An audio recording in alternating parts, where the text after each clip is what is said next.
Easter Saturday, April 19th, 531 AD. The sun hammers down on the banks of the Euphrates River, and 10,000 men are dying. Roman soldiers, the finest fighting force the Eastern Empire could field, are pressed with their backs against the water, shields locked, arrows screaming out of the dust at a wall of Persian cavalry that does not stop. Will not stop. The ground beneath their sandals is soaked with the blood of men who, just moments ago, stood beside them in rank. The right flank of the Roman line, gone. Vanished. The Sassanid Arab allies who were supposed to anchor it, gone. Fled the battlefield without drawing a single sword, and in the centre of the carnage, a man named Ascan, one of Rome's finest cavalry commanders, is being hacked to pieces. He kills, and then 800 of his men die around him, shoulder to shoulder, before the Persians finally bring him down. This is not supposed to happen. 1 year ago, this same Roman general, Belisarius, pulled off one of the most brilliant defensive victories in the history of ancient warfare at the Battle of Dara. He shattered a Persian army twice his size. He was untouchable. He was the rising sun of the Eastern Roman Empire, the sword of Emperor Justinian, a commander people were already whispering might be the greatest Rome had ever produced. And now, on Easter Saturday, fasting, exhausted, and encircled on the banks of the Euphrates, what remains of his army is fighting for its life. So what happened? What happened between the triumph of Dara in 530 AD and this desperate last stand at Callinicum in 531? How did the Sassanid Persians, humiliated, furious, and reeling from defeat, study the genius of Belisarius, crack open his methods, and engineer a battle that would strip him of his command and hand the strategic initiative back to Persia? That is the story we're telling today, and it is one of the most important tactical lessons in the entire history of ancient warfare. Stay with me, because the brutal truth of Callinicum is even more complicated than the blood. Before we go any further, real quick, if you want to support this channel and protect yourself online at the same time, check out NordVPN. It is what I personally use to keep my connection secure, bypass geo restrictions, and stay private on any network. If you want to grab a deal, the link and the discount code are in the description and pinned in the comments below. It takes 2 minutes to set up, and it genuinely helps keep this channel alive so I can keep making content like this. Alright, back to the blood and the history. To understand why Callinicum happened, and why it mattered so much, you need to understand what the world looked like in the spring of 530 AD, just 12 months before the battle. The Eastern Roman Empire, what history would later call the Byzantine Empire, was not the dominant power on its eastern frontier. For generations, the Sassanid Persian Empire had been the undisputed heavyweight of the ancient Near East, a civilization of staggering military sophistication, with professional cavalry, legendary siege engineers, and the resources of the Iranian plateau behind it. The Romans and Persians had fought each other in various forms for over 400 years by this point, and the relationship was less a rivalry than it was a constant grinding struggle for dominance over Mesopotamia, Armenia, and the Caucasus. By the 520 SAD, the cracks in that uneasy balance were beginning to show. The conflict known as the Iberian War broke out in 526 AD, sparked by Kavadh I's attempts to pressure the Christian kingdom of Iberia, modern-day Georgia, into adopting Zoroastrianism. The Iberian king Gordian refused and appealed to Rome for protection, drawing both empires into direct confrontation across the Caucasus and Mesopotamia. It was a war fought largely by proxy at first, Arab client kingdoms bleeding each other on the steppe, Hunnic federates raiding across borders, but everyone knew that eventually the two empires themselves would have to meet on an open field. That day came in 530 AD at a fortified Roman outpost called Dara, in what is now southeastern Turkey near the Syrian border. A massive Persian army, numbering somewhere between 40 and 50,000 men according to Procopius, more than twice the Roman force, marched to besiege it. And the man Justinian had placed in command of the Roman East, a young general named Flavius Belisarius, most likely of Balkan origin, barely 30 years old, chose to meet them in the open, rather than shelter behind walls. What followed became a masterclass in military deception. Belisarius used concealed ditches to protect his flanks, feigned retreats to draw Persian cavalry into kill zones, and unleashed his elite Hun mercenary riders at precisely the right moment to demolish the Persian flank. The Persians broke, thousands were killed. It was a decisive Roman victory, perhaps the most complete tactical triumph on the eastern frontier in living memory. Procopius, who served as Belisarius' close advisor and would become his primary chronicler, describes it in his history of the wars with barely concealed awe. Belisarius became the most celebrated soldier in the Roman world overnight. Justinian, the cold and calculating emperor who had inherited a fractured empire and dreamed of restoring Roman greatness, looked at his young general and saw the instrument of destiny. The east was secure. Surely now the Persians would negotiate. But in Ctesiphon, the ancient, labyrinthine capital of Persia on the Tigris River, a very different reaction was unfolding. The Persian king of kings, Kavadh I, was in his late 50s, proud and incandescent with fury. He was a ruler who had clawed his way back to power after being deposed and imprisoned, a man who had crushed internal rebellion and expanded Persian dominance from the Indus to the borders of Anatolia. He had not survived everything he had survived to be humiliated by a Roman boy general at Dara. He wanted revenge. He wanted a lesson delivered that Rome would not forget. And he knew, with the ruthless clarity of a statesman, that if he simply repeated the tactics of Dara, massed infantry assaults on fortified Roman positions defended by that devastating combination of infantry and cavalry, he would get the same result. So Kavadh I did something unusual. He didn't reach for his biggest army. He reached for his sharpest mind. He called for a commander named Azarethes. Procopius describes Azarethes as an exceptionally able warrior, one of the finest cavalry commanders the Sassanid Empire possessed. But Azarethes was not simply a bruiser. He was a student of war, and the orders Kavadh gave him were specific. Do not fight Belisarius on Roman terms. Do not march into his prepared positions. Do not attack where Rome is strongest. Find the seam, find the weakness, and above all, avoid the infantry grinder that swallowed Persia's finest at Dara. In the spring of 531 AD, Azarethes crossed the Euphrates at Circesium with 15,000 Persian cavalry, the elite Savaran, the armoured knights of the Sassanid military machine, and an additional 5,000 Lakhmid Arab riders under their formidable king Al-Mundhir. They did not invade through Mesopotamia, where the Romans expected them and where the frontier fortresses were strongest. Instead, in a move that Procopius says paralysed the Romans with fear precisely because of its unexpectedness, they struck through the region the sources identify as Commagene, though some modern scholars argue the route passed more precisely through the neighbouring district of Chalybonitis, a corridor the Persians had essentially never used as a primary invasion route before. Their target was not a border fort. Their target was Antioch, the jewel of Roman Syria, the third largest city of the Roman Empire after Rome and Alexandria. The message to Belisarius was clear: adapt or watch everything you won at Dara burn. That is where our story truly begins. The summer of 530 AD should have felt like victory, and for a brief, glittering moment, it did. When the dust settled at Dara and the Persian dead were counted, the Roman world erupted in celebration. Justinian's court in Constantinople hummed with the intoxicating electricity of triumph. Dispatches were read aloud in the streets. The name Belisarius, Flavius Belisarius, commander of the East, was spoken in the same breath as Caesar, as Trajan, as Scipio.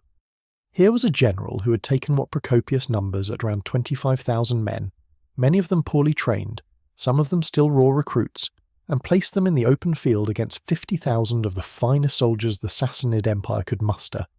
And he had broken them, not driven them off, not fought them to a draw, broken them completely, sent them fleeing back across the steppe with thousands of their dead left behind in the dust. It was a victory so clean, so total, so mechanically elegant in its execution that it defied easy explanation. It demanded a closer look, and the Persians, in the aftermath of their humiliation, gave it exactly that. To understand how Dara was won, you have to understand what made it extraordinary. Belisarius had no business winning that battle by conventional military logic. He was outnumbered 2-1. His infantry, as Procopius bluntly admits, were of mediocre quality, under-equipped, under-trained, the sort of foot soldiers who might hold a city wall but had no business standing in open formation against the armoured avalanche of Sassanid cavalry. Any straightforward engagement would have swallowed them whole, so Belisarius refused to fight a straightforward engagement. Instead, he turned the flat ground in front of Dara into a trap. He dug an elaborate system of ditches, not a single trench line, but a complex offset network that channeled the Persian cavalry into narrow corridors, disrupted their momentum and made their numerical advantage almost irrelevant. His infantry, shielded by the earthworks and anchored to the fortress walls behind them, became a hinge rather than a hammer. They did not need to win, they simply needed to hold. The real killing would be done elsewhere, and it was. While the Persians battered themselves against the fortified Roman centre, Belisarius held his elite Bucellari, his personal household cavalry, the finest horsemen in the Roman world, and a contingent of Hunnic Federate riders in reserve at the core of his line. He used the interior position brilliantly. When the Persian cavalry on the left flank finally surged forward in their great enveloping charge, the move that was supposed to roll up the Roman line and trigger the collapse, Belisarius released the Huns. They struck the advancing Persians from the flank before the charge had built any momentum. The Persians reeled, their left disintegrated, and then, before the right could regroup and compensate, the Bucellari hit them from the other side. The Persian general Perozes lost control of the engagement in a matter of minutes. Without the standard, it was cut down by a Herulian chieftain in the melee. The Persian centre lost its nerve. Thousands fled, thousands more died in the pursuit. It was over almost before the Persians understood what was happening to them. That is what the Sassanid High Command was forced to dissect in the months that followed, and what they found when they looked carefully at the mechanics of the defeat was not a mystery. It was a lesson. Belisarius had not won through superior numbers, or superior equipment, or even superior individual valour. He had won through preparation, deception, and above all through an extraordinary mastery of timing. He had known where to be weak and where to be strong. He had known precisely when to hold and precisely when to strike. He had manipulated the Persian commanders into attacking on his terms, not theirs, and had weaponized their own aggression against them. That was the problem.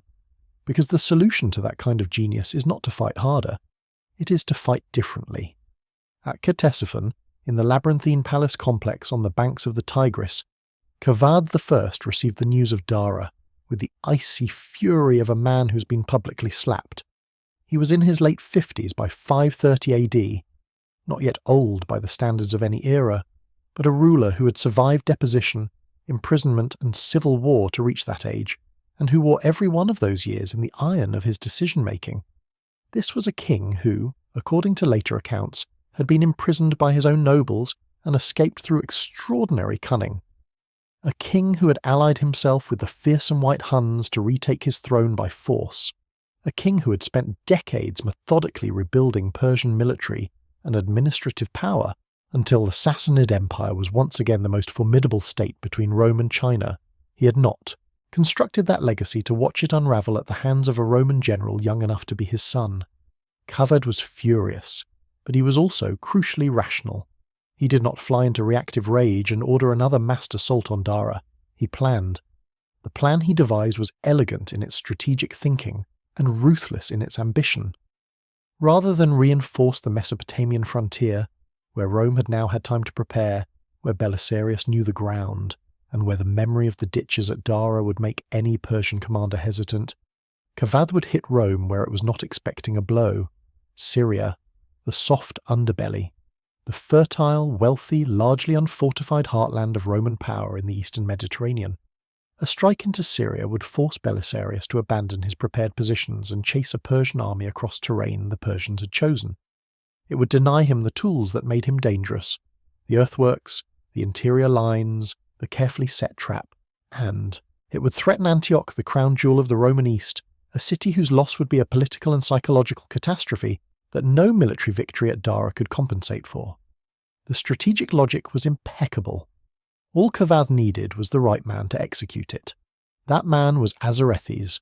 Procopius calls him a man of outstanding ability, exceptionally able in warfare, in the precise phrasing of the wars, and that is not a description Procopius grants lightly. He was a Sassanid cavalry commander of the highest tier, a veteran of the frontier wars who had spent his career studying the mechanics of mounted warfare with the same analytical intensity that Belisarius brought to his defensive geometry. Where Perozes at Dara had been a conventional commander, brave, aggressive, professional, but ultimately predictable, Azarethes was something different. He understood that the next battle with Belisarius could not be won by doing the same thing more forcefully. It had to be won by doing something fundamentally different.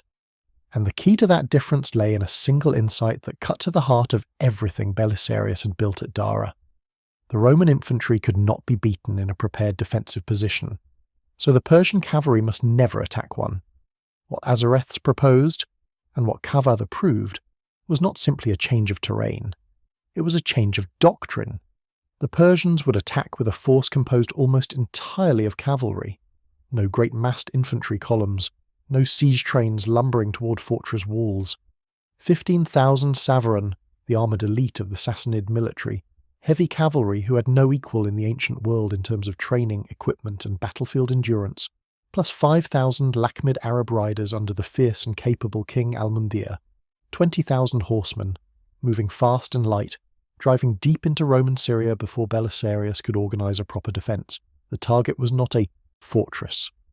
The target was Antioch, and with it, the panic and political crisis that would force Justinian to reconsider the entire strategic balance of the East. The invasion route itself was a stroke of asymmetric thinking, rather than the obvious approach through Mesopotamia, where every fortified city between Nisibis and Dara would slow the advance, and where Belisarius was sitting with his army at full readiness. Azarethes led his force north along the eastern bank of the Euphrates to Circesium, the fortress at the confluence of the Khyber and Euphrates rivers, and then crossed west into the region the sources identify as Commagene, though some modern scholars argue the route passed more precisely through the neighbouring district of Calabonitis, a corridor the Persians had essentially never used as a primary invasion route before. It was unexpected, it was audacious, and it worked, at least initially. Procopius records that when reports of the Persian advance reached the Roman command, they caused precisely the kind of disorientation that Azarethes had calculated. Where were the Persians going? Were they heading for the fortress cities? Were they swinging south toward Palestine? Were they making directly for Antioch? The uncertainty itself was a weapon. Belisarius reacted with the speed and cold decisiveness that had defined his career. He did not wait for Azarethes to reach Antioch. He moved, gathering what forces he could, roughly 20,000 men of mixed quality, including Roman regulars, Federate Hunnic cavalry, Herulian warriors, and a contingent of Ghassanid Arab allies under their king Azarethes. He began tracking the Persian force south through Syria, using his army's interior lines to shadow Azarethes' column and prevent a clean strike at any major Roman city. It was a masterwork of strategic manoeuvring. Every time the Persians angled toward a target, Belisarius placed himself between them and it. Every time they tried to force a battle, the Roman commander declined on his terms. He was buying time, wearing down their momentum, watching for the moment to strike. And for weeks, neither side could force a decisive engagement. But time was not on Belisarius' side. His army was fasting. It was the Easter season, and the Roman troops observed it with an intensity that was as much practical military culture as genuine piety. Procopius is explicit on this point. The Roman soldiers were weakened by hunger and religious observance at precisely the moment the campaign reached its crisis. The Persians, under no such constraint, were fresher, more mobile, and as the chase wound south along the Euphrates toward the trading city of Callinicum, modern-day Raqqa in Syria, the mood inside the Roman camp was shifting. Officers were growing frustrated, soldiers were growing angry. Why were they chasing the Persians like servants? Why were they not fighting, the whispers built, the pressure on Belisarius mounted. And on Easter Saturday, April 19th, 531 AD, it cracked. The two armies finally came face to face on the west bank of the Euphrates, near Callinicum. Belisarius reportedly argued against fighting that day. The men were fasting. The terrain was not in his favour. The circumstances favoured waiting, manoeuvring, choosing ground. But the pressure from his officers, and perhaps from the soldiers themselves, was overwhelming. The Romans wanted blood. They wanted a repeat of Dara. Belisarius was overruled, or perhaps simply overwhelmed, by the collective will of his command.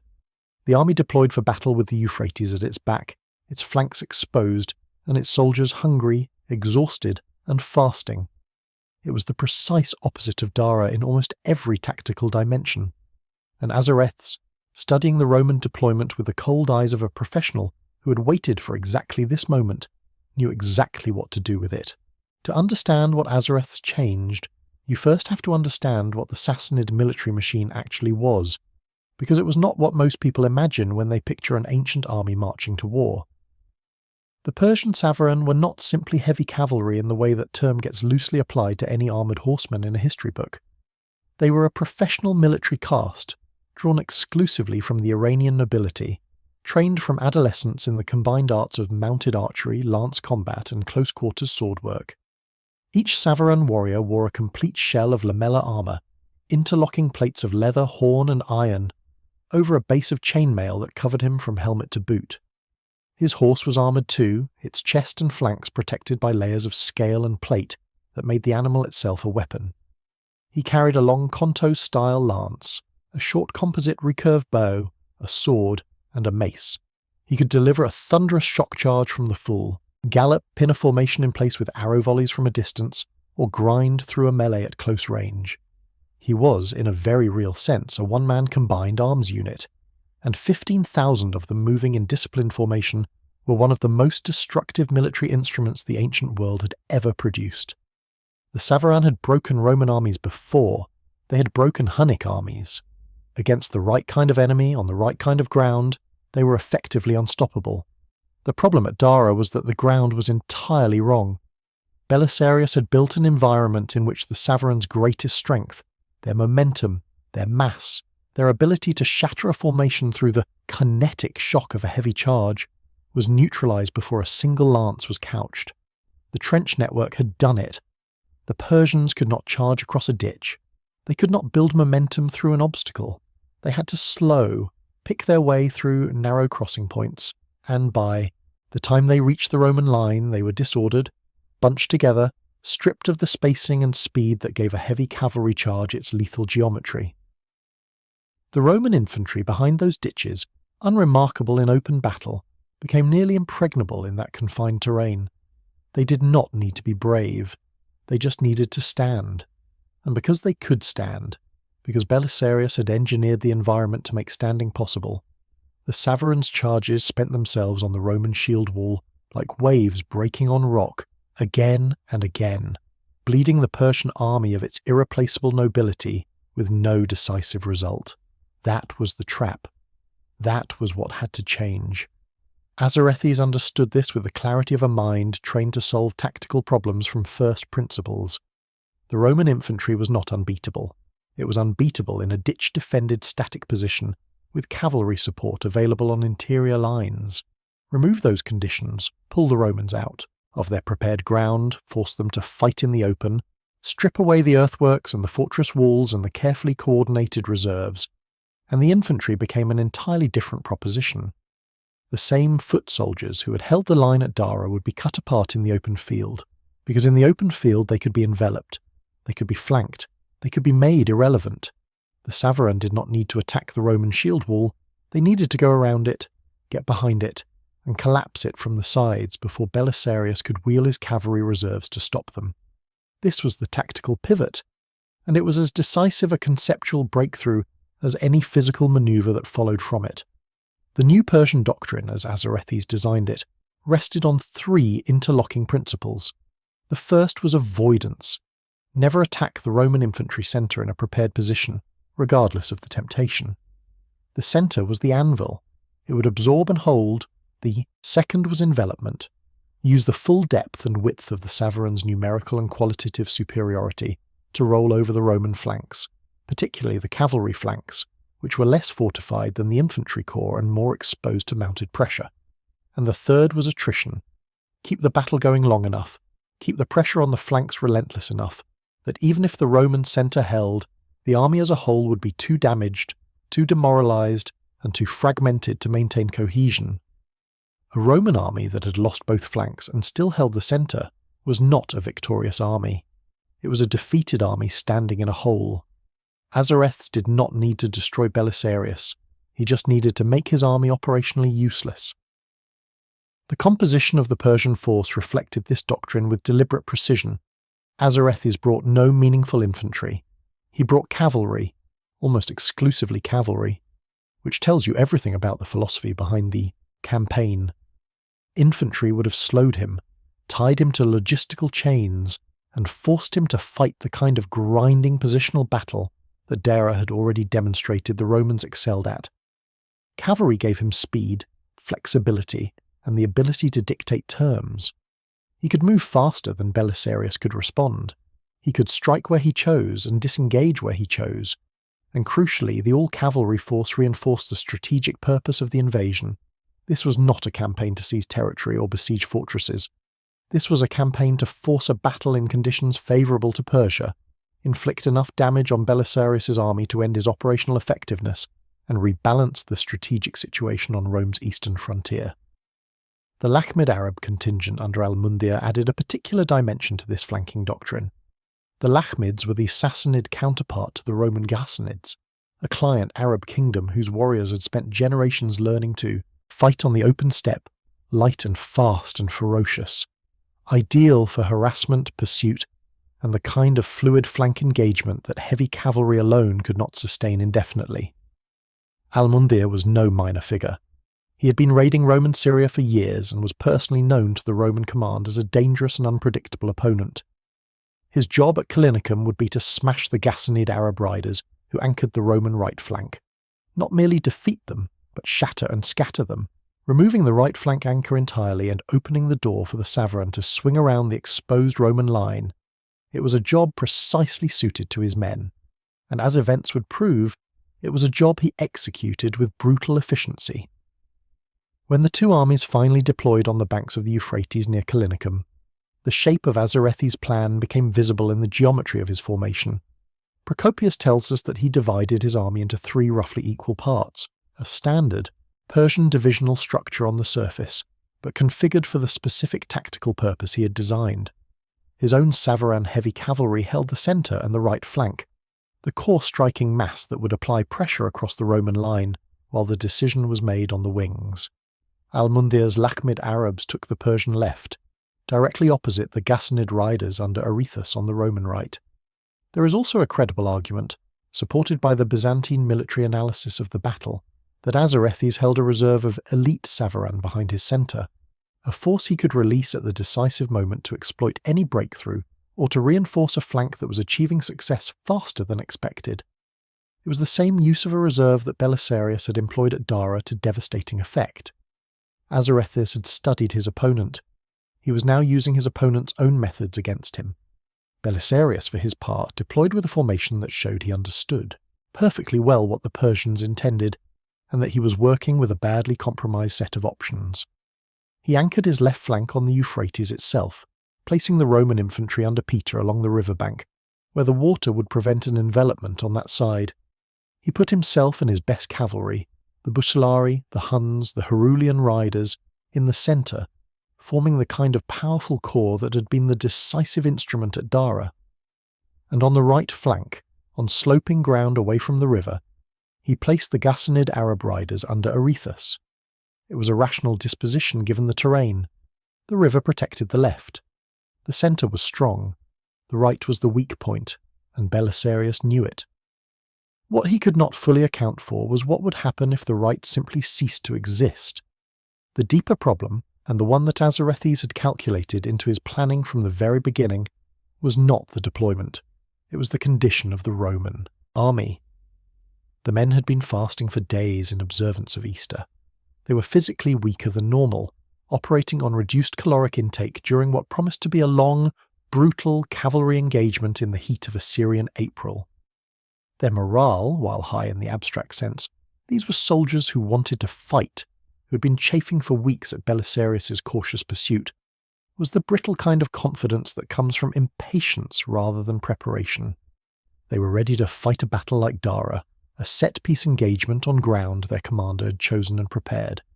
They were not ready for what was actually about to happen to them, and Azarethes, standing at the head of his 15,000 Savaran with Al-Mundhir's riders on his left, was about to show them exactly why the shadow of Dara was not a shield. It was a blindfold. Easter Saturday, April 19th, 531 AD, mid-morning. The plain outside Callinicum. Two armies are facing each other across flat, sun-blasted ground on the west bank of the Euphrates. The river is behind the Romans, the open steppe is behind the Persians, and between them, in the shimmer of the Syrian morning heat, the tension of weeks of marching, manoeuvring, and second-guessing is about to detonate into something irreversible. Belisarius has deployed his army in a formation that, at first glance, looks orthodox, but carries within it the fingerprints of a commander who knows he is fighting in compromised conditions and is trying to compensate by geometry. His left flank is anchored hard on the Euphrates. The Roman infantry under the officer Peter are stacked along the riverbank, shoulder to shoulder, shields up, using the water itself as the impassable wall that a trench system would have provided at Dara. The infantry cannot be enveloped from the left if the left is the river. That much is secured. In the centre, Belisarius places his most powerful instrument, the armoured Roman Cataphracts, the heavy cavalry, including his own Bucellari, and the elite Hunnic riders under the capable officer Ascan. And on the rising ground of the far right flank, exposed on the slope away from the river, stand the Sassanid Arab riders under their king Azarethes. They are the anchor of the right flank, or they are supposed to be. Directly across from them, Azarethes has arranged his force with the cold precision of a man who has studied his opponent and knows exactly which thread to pull to unravel the pattern. The Savaran heavy cavalry occupy the Persian centre and right, the bulk of the striking mass held in reserve for the moment Azarethes chooses to commit. And on the Persian left, directly facing Azarethes and the Sassanids on the rising ground, stand Al-Mundir's Lakhmid Arabs. This alignment is not an accident. It is the opening move of a very specific game. Al-Mundir is not there to fight a cavalry skirmish with Azarethes. He is there to destroy him, to make him disappear from the board entirely, and the entire Persian battle plan depends on that destruction happening quickly. The battle opens, as almost every engagement between Romans and Persians in this era opens, not with a charge, but with arrows. The Sassanid military doctrine of this period placed enormous emphasis on the opening exchange of missiles, not as a prelude to the real fighting, but as the first weapon in a deliberate sequence of pressure, attrition, and psychological preparation. Persian horse archers were among the finest in the ancient world, capable of delivering accurate fire from a gallop, turning in the saddle, releasing on the retreat, the famous Parthian shot that had haunted Roman commanders since Crassus died at Caere, nearly 6 centuries before, and at Callinicum the Persians have almost 20,000 of these men, every one of them mounted, every one of them capable of maintaining the kind of sustained punishing arrow fire that wears down infantry formations, not by killing large numbers at once, but by making standing still under it psychologically unbearable. Procopius tells us the opening phase of the battle is fierce and prolonged. The Persians are not simply lobbing arrows from a safe distance. They are riding forward in controlled bursts, firing, wheeling, retreating, probing the Roman line for reactions, testing its discipline, looking for the unit that breaks formation to chase them, because a unit that chases becomes an isolated unit, and an isolated unit in open ground against Persian cavalry is already dead. The Romans, to their credit, hold. Despite their hunger, despite the fasting, despite the weeks of exhaustion, their discipline in this opening phase is solid. They absorb the missile fire. They stand. They return volleys from their own archers and do real damage. Procopius is clear that Persian casualties in this opening exchange are significant. The battle settles into a sustained, grinding duel across the field, neither side gaining decisive advantage, both sides bleeding. This goes on for hours. This is important to sit with for a moment, because it is easy when reading a battle account to compress time into a series of decisive moments. But the reality of an ancient engagement like this is that it is also a war of endurance, a physical and psychological marathon conducted under a Syrian sun that by midday in April is already brutally hot. Roman soldiers are standing in armour that can weigh 40 to 50 pounds, some of them wearing iron helmets that turn their heads into ovens. They have eaten almost nothing for days. They are thirsty. They are tired. And every hour they stand under Persian arrow fire without being able to close and finish the engagement is another hour of attrition, from which there is no recovery once the real blow falls. Azarethes understands this. This is not simply a prolonged skirmish. This is preparation. He is cooking the Romans slowly before he serves them the main course. The afternoon arrives. The sun has crossed its zenith and is beginning its long western descent, but the heat has not broken. It rarely breaks quickly in Syrian April. Somewhere between midday and mid-afternoon, the character of the Persian formation begins to shift. The feigned retreats and probing charges slow and then stop. The Savaran, who have been active across the Persian centre and right, begin to consolidate. Units that were spread across the line pull together. The Persian heavy cavalry mass into a concentrated, deliberate formation on the Persian left wing, directly behind and beside Al-Mundhir's Lakhmid Arabs, who are already in position opposite Azarethes' Sassanids on the Roman right. Belisarius, watching from the centre of his line, can see what is gathering. He knows what it means. He knows what is about to happen on his right, and by this point in the battle, with his army battered, hungry and exhausted after hours of combat, there is almost nothing he can do to stop it. Azarethes gives the order. Al-Mundhir's Lakhmids go first, a wave of Arab light cavalry crashing up the slope toward the Sassanid riders under Azarethes, full speed, screaming, their horses churning the dry Syrian ground into a curtain of brown dust. What happens next is one of the most contested moments in this entire battle, one that would send shockwaves through the Roman command structure long after the fighting was over. The Sassanids, 5,000 Arab riders who were supposed to anchor the Roman right, the men whose survival was the hinge on which the entire flank defence rotated, simply turned and ran. Not a fighting retreat, not a managed withdrawal to a secondary position. They fled. Procopius says it plainly. He says they were gone almost before the Lakhmids reached them, routed so completely, so swiftly and with so little resistance that accusations of deliberate treachery followed almost immediately in the aftermath. Had Azarethes been bribed? Had he made a private arrangement with the Persians or with Al-Mundhir, who was his personal rival in the Arab client kingdom hierarchy? The historical record does not give us a definitive answer. What it gives us is the consequence. The Roman right flank ceased to exist in a matter of minutes. The anchor was not just broken, it had dissolved. The Savaran do not wait for the dust to settle. They are already moving. With the Sassanids gone and the slope now open and undefended, the Persian heavy cavalry sweep around and up, occupying the high ground that Azarethes' riders had abandoned. The geometric problem this creates for the Roman line is immediately catastrophic. The Lycaonian infantry, a contingent of Roman foot soldiers drawn from the region of Lycaonia in central Anatolia, many of them new recruits, men who had been among the loudest voices demanding this battle in the first place, are suddenly exposed on their right side. They had been positioned on the rising ground beside the Sassanids, and now the Persians are coming around and behind them. The Lycaonians are not elite infantry. They are not the hardened veterans who might have formed a square, locked shields and made the Savaran pay for every yard. They panic. Their officers try to hold them.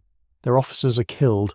Procopius specifically notes that the commanders of this contingent die in the collapse, and then the Lycaonians themselves break, the unit fragmenting under Persian pressure, men running north toward the river, throwing equipment, cutting across the rear of the Roman formation in their desperation to reach the water. Their flight exposes the right side of Ascan's cavalry division in the Roman centre. Ascan is now fighting on three sides. What happens next deserves to be spoken slowly, because it is one of the most extraordinary acts of individual and collective courage in this entire period of Roman history. Ascan's cavalry, already deep in the battle, already tired, already watching their right flank cascade into ruin around them, does not break.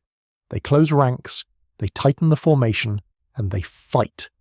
Procopius, who is rarely given to sentimentality about military heroism, writes of Ascan's last stand with visible admiration. He tells us that Ascan and his men killed a great number of Persians, not a vague crowd of ordinary soldiers, but specifically that they killed many notable men among the Sassanid nobility, the kind of armoured Savaran commanders whose deaths carried weight and cost. The Persians surrounding Ascan's shrinking formation are taking real losses. The price of destroying this Roman cavalry unit is not cheap, but the math is inexorable. Ascan has no reinforcement. Belisarius, If he was ever in a position to send the Bucellari to relieve the pressure on the right, that window closed when the Lycaonians collapsed. There are Persians behind the Roman line now, between Belisarius in the centre and Ascan on the flank. The relief column that might have saved Ascan would have had to fight its way through the Savarin just to reach him. And time is running out. Ascan is killed. Procopius records it simply, without theatrical flourish, which somehow makes it worse. An exceptional officer, cut down in the ruin of a battle he had argued to fight, surrounded by 800 of his men who died with him in place rather than break and run, 800 men who chose to stand and be killed rather than scatter. It is the kind of detail that strips away all the strategic analysis and the tactical diagrams and leaves you looking at the human reality of what these engagements actually meant. Individual men making individual choices in the middle of chaos and paying with their lives for them. The death of Ascan and the destruction of his cavalry unit delivers a shock through the Roman centre that can be felt in the account even 15 centuries later. The remaining Roman infantry units who had watched the right flank evaporate and had then watched Ascan's cavalry get swallowed reach their psychological limit. Some fight on, some offer only token resistance before they too dissolve. Others simply run for the Euphrates, throwing themselves into the current, trying to reach the islands offshore, some of them drowning in the attempt. The Roman battle line is cracking from right to left, like ice breaking under a slow, irresistible weight. And this is where the two sources on this battle, Procopius and John Malalas, diverge sharply in a way that matters enormously for how history would judge Belisarius. Procopius tells us that Belisarius himself dismounted at this critical point, placed himself with the surviving infantry on the Euphrates bank, and personally led the desperate last stand alongside his remaining Bucellari. In the Procopian account, the general is present, fighting, inspiring, the heroic commander who refuses to abandon his men even when the battle is lost. Malalas tells a different story. In the Chronographia, Malalas states bluntly that Belisarius fled the battle by boat across the Euphrates early in the crisis, and that the credit for organising the infantry's final stand belongs not to Belisarius at all, but to two of his subordinate officers, Sunicus and Symmas, the same Hunnic Federate commanders who had played a decisive role at Dara. In Malalas's version, Belisarius abandons his army at the moment of greatest need, and it is his subordinates who salvage what little can be saved from the wreckage. Both accounts agree on what happens to the Roman infantry in those final hours. Cut down from three sides, pivoting 90 degrees to place the Euphrates at their backs, trading the river from an anchor to a shield, they form into a dense mass and simply refuse to die. The Savarin charge them, repeatedly, ferociously, and the Romans, with nowhere to retreat and nothing left to lose, hold the line with a stubbornness that even Procopius, who is trying to write this as a partial vindication of Belisarius, cannot help but convey as something close to miraculous. The Persian cavalry cannot break the infantry square. They can kill men at the edges. They can fire arrows into the mass from range. But the armoured Roman foot soldiers, shields overlapping, spears levelled, backs to the river, with the setting sun in the Persians' eyes, will not collapse. The charges come, and the infantry absorbs them, and the afternoon bleeds into evening, and the evening darkens toward night. And then, at last, the Persians stop. Nightfall ends the battle as effectively as any order. Azarethes, watching the last light drain out of the Syrian sky, assesses what he has in front of him. A battered Roman infantry square that has cost him significant casualties among his best cavalry to hold in place, and makes the rational decision. He has his victory. He does not need to spend more Savarin lives grinding down a desperate infantry formation in the dark. He pulls his cavalry back to the Persian camp. The threat withdraws into the night, and on the Euphrates bank, in the near-total darkness, what is left of the Roman army begins the grim process of crossing the river, by boat for those lucky enough to find one, by swimming for those who are not. Some make it, some do not. The Euphrates, already bloated with the spring melt, takes its own share of the Roman dead. The Battle of Callinicum is over, and the hard, ugly question of what it means is just beginning. If you have made it this far, I genuinely appreciate you. This is exactly the kind of deep dive history that this channel exists to produce, and it takes real time and research to build it properly.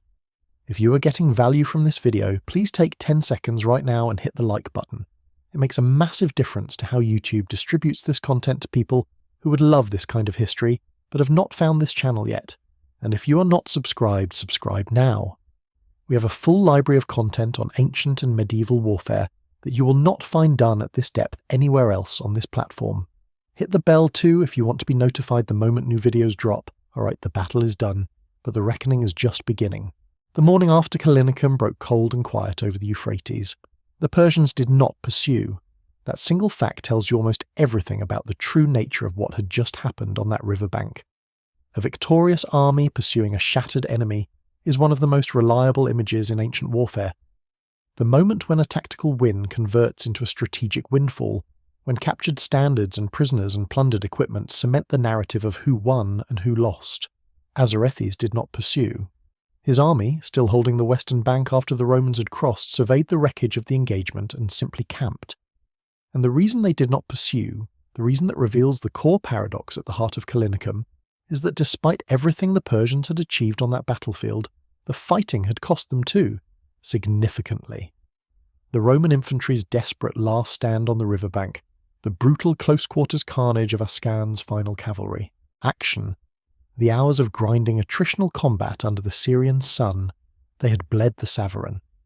Not catastrophically, not in the scale of Dara, but enough.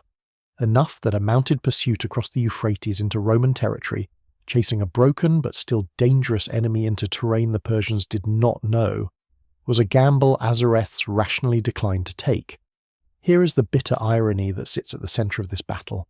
The paradox that makes Callinicum so fascinating to study and so painful to absorb if you are a Roman partisan. Neither side actually achieved its objectives that day. The Persians came to Syria to threaten Antioch, to destabilise Roman power in the east, and to force a decisive engagement that would humiliate Belisarius and restore the prestige the Sassanid Empire had lost at Dara. They got the engagement. They won it on tactical terms. They shattered the Roman right flank, destroyed a significant portion of the Roman army, killed Ascan and 800 of his best cavalry, and forced the remainder of the Roman force off the battlefield and across the river. But Antioch remained untouched. Roman Syria remained intact. The grand strategic goal, the deep raid on the jewel of the eastern provinces that would have made Kavadh's revenge complete, never materialised. The Roman army, broken as it was, had at least managed to remain a threat credible enough to prevent the Persians from operating freely in the Syrian interior. The Romans, on the other hand, had successfully protected Antioch and prevented the strategic catastrophe that Kavadh had planned. But they had done so at a cost that erased every material advantage they had built since Dara. Procopius himself, for all his loyalty to Belisarius, cannot disguise the scale of the Roman losses. A large portion of the army was gone, killed, drowned in the Euphrates, or scattered across the Syrian plain. The cavalry arm, always the most expensive and hardest to replace component of a Byzantine military force, had been particularly devastated.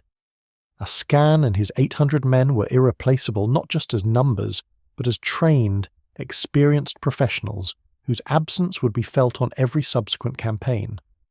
The Roman East was strategically exposed in a way it had not been since before Dara.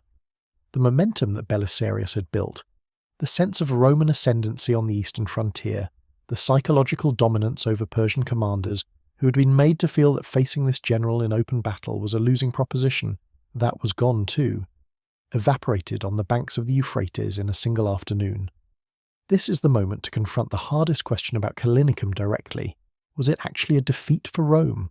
The answer, when you look past the immediate tactical picture and into the strategic consequence, is unambiguous. Yes. Absolutely and completely yes. The Romans survived and managed to cross the river rather than being annihilated in place. The Persians in fact remained on the battlefield and despoiled the dead the following day. But survival is only meaningful if you preserve your army's capacity to act. Belisarius's army was no longer capable of acting in any serious offensive sense. It could not threaten Persia. It could not raid across the frontier. It could not credibly defend the eastern provinces against a renewed Persian offensive. What had been the most formidable Roman military force assembled on the eastern frontier in a generation was reduced, in a single battle, to a shattered remnant licking its wounds on the wrong side of the Euphrates. The strategic initiative had passed completely to Persia. That is a defeat. It does not matter whose flag was left standing at sundown. And the man who understood this most clearly, who would have appreciated it with the cold clarity of a ruler who had spent 50 years evaluating military outcomes, was Kavadh I himself. He had not gotten everything he wanted from Callinicum, but he had gotten enough. He had taken Belisarius' mystique and broken it. He had shown the Roman world, and more importantly shown Justinian in Constantinople, that this general was fallible, that the genius of Dara had limits, that those limits could be found and exploited, and that Persian military power remained a fact of life on the eastern frontier that no single brilliant Roman commander could simply think his way around. That was a strategic victory. Not the kind you carve on a triumphal arch, but the kind that changes the calculus of empires. In Constantinople, the reaction was swift and damaging to the man who had so recently been the empire's golden boy. An inquiry was convened, headed by an official named Constantiolus, to examine the defeat at Callinicum, and also pointedly an earlier setback at a battle called Thanuris, which had been quietly swept under the rug in the afterglow of Dara, but which now resurfaced as evidence of a pattern.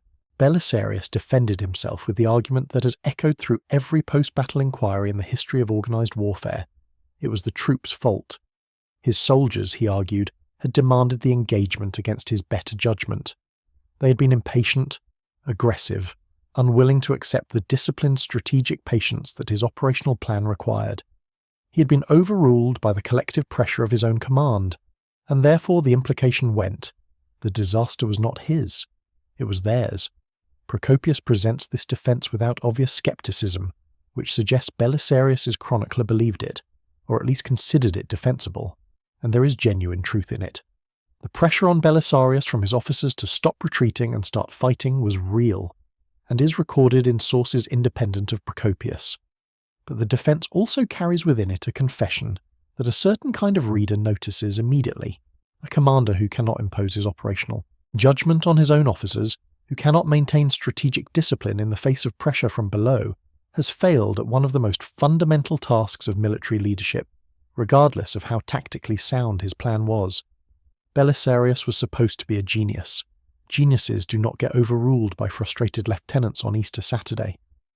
Whatever the formal verdict of the inquiry, the fact that this defence was necessary at all represented a crack in the reputation that Dara had built. The inquiry cleared Belisarius. Justinian accepted the verdict, publicly. But Justinian did the one thing that made his private judgment unmistakably clear. He removed Belisarius from command of the East. The title of Magister Militum per Orientem, which had given the young Thracian general his great theatre of operation, was taken away. Belisarius was recalled to Constantinople. And in the Roman imperial system, being recalled to Constantinople was not retirement. It was a leash. You were close, enough to be watched. You were too far from any army to cause trouble. It was the political equivalent of a verdict of guilty delivered in the language of exoneration. The strategic aftermath unfolded on a timeline that neither empire could fully control. Kavadh I, the fierce and calculating king who had engineered the revenge that Callinicum represented, did not live to see it completed. He died on September 13th, 531 AD, just 5 months after the battle, and was succeeded by his son Khosrow I, who would go on to become arguably the greatest ruler in the entire history of the Sassanid Empire. Khosrow inherited a war that had ground both empires down to a state of mutual exhaustion, and he inherited it at the precise moment when Justinian's attention was being pulled in a completely different direction. The emperor's eyes were turning west. The possibility of reconquering North Africa from the Vandals, of recovering Italy from the Ostrogoths, of restoring the Roman Empire to something approaching its former geographic scope. These were the ambitions that Justinian had been quietly nursing since the day he took power, and they required his best general to be available, mobile, and unencumbered by an open Eastern war. The result was the Perpetual Peace, signed in the summer of 532 AD, just over a year after Callinicum. The terms of the treaty, when you look at them honestly, confirm exactly what the battle had decided. Rome paid. Rome paid £11,000 of gold to Persia as a one-time settlement. That is not the payment of a power that won a war. It is the payment of a power that needed the war to stop and had enough self-awareness to know it could not force better terms at that moment.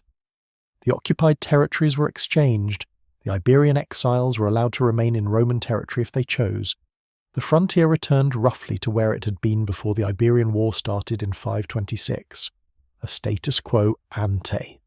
5 years of fighting, thousands of dead, Dara and Callinicum and Thanuris and a dozen smaller engagements, and both empires ended up standing essentially where they had started, except Rome was £11,000 of gold lighter and had surrendered the strategic prestige that Dara had briefly delivered to it.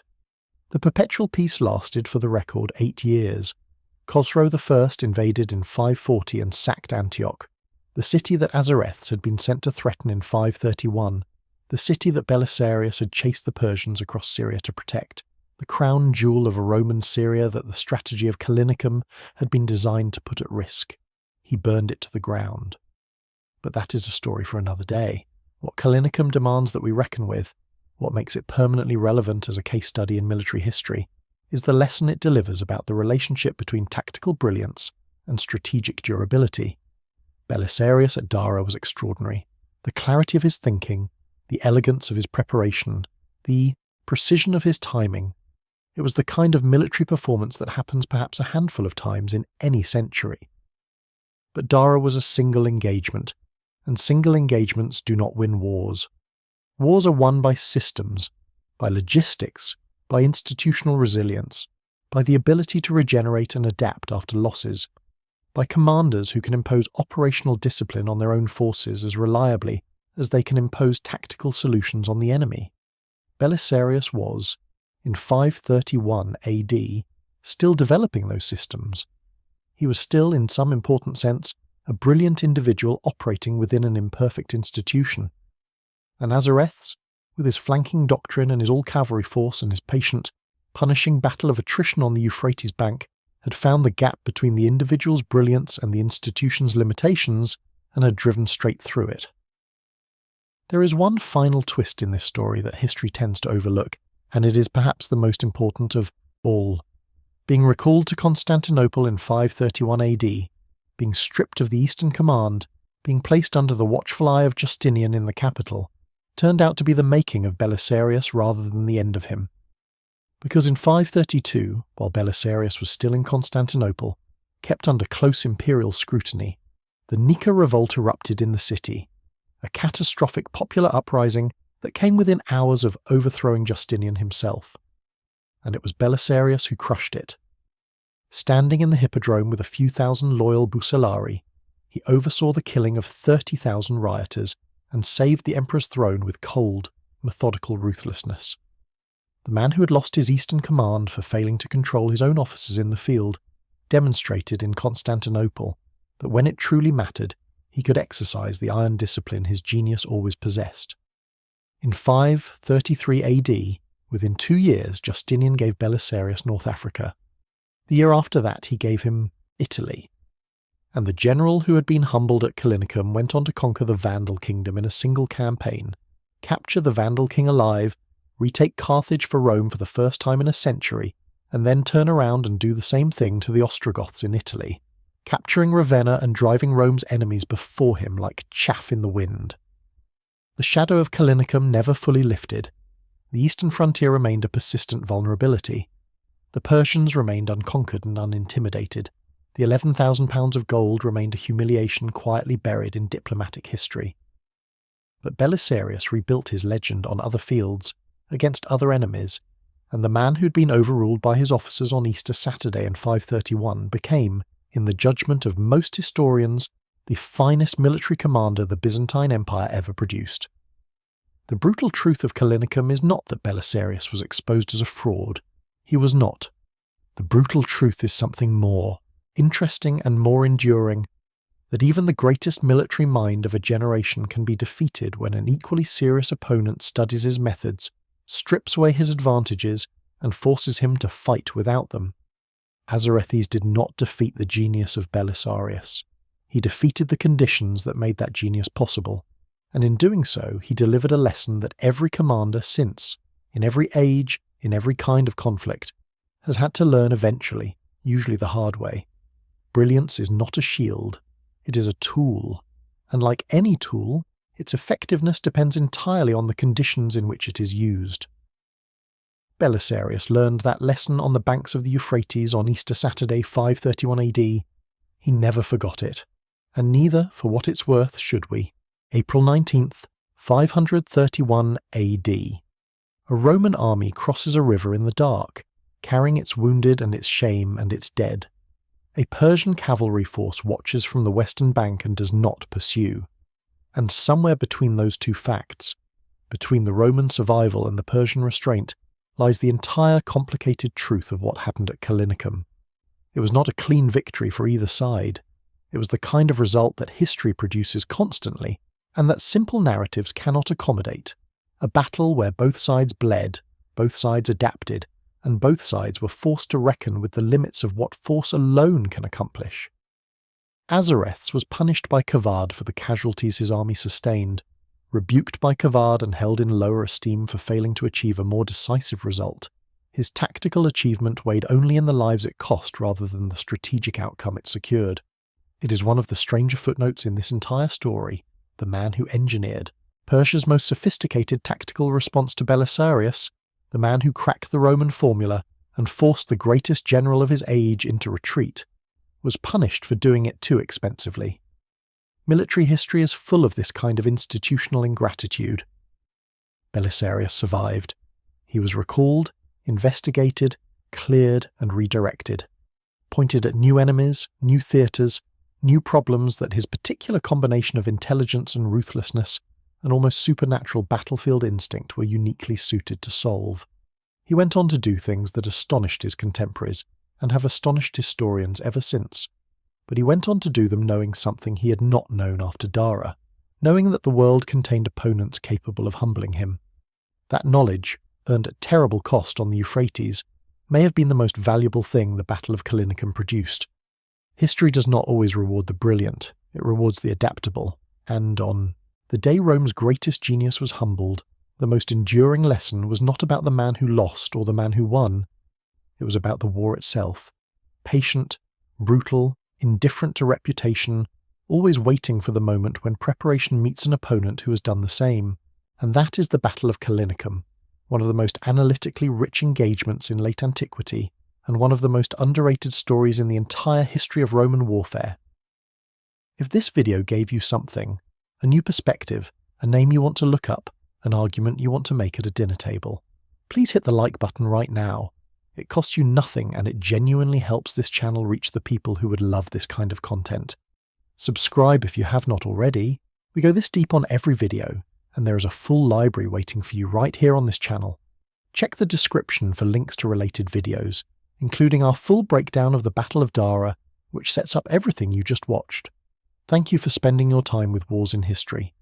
History is never simple, and neither are the people who made it. I will see you in the next one.